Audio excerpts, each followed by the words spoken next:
Kunin mo po sa kanya.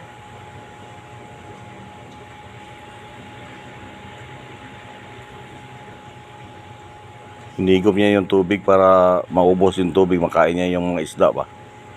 Uubusin niya yung tubig na yan. Malaki pa sa kanya yung isda. Para mahuli niya yung mga isda. Pag wala lang tubig, so mahuli na yung isda, oh. Takam na yung pusa, oh.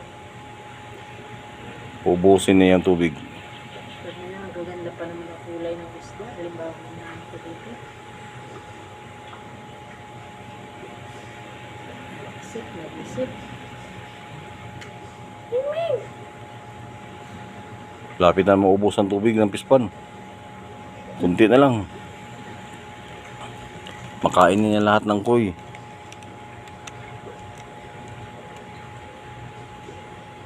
Tataba na yung isda, no? Kunti na lang. Sige, ubusin mo. Para mahuli yung mga isda.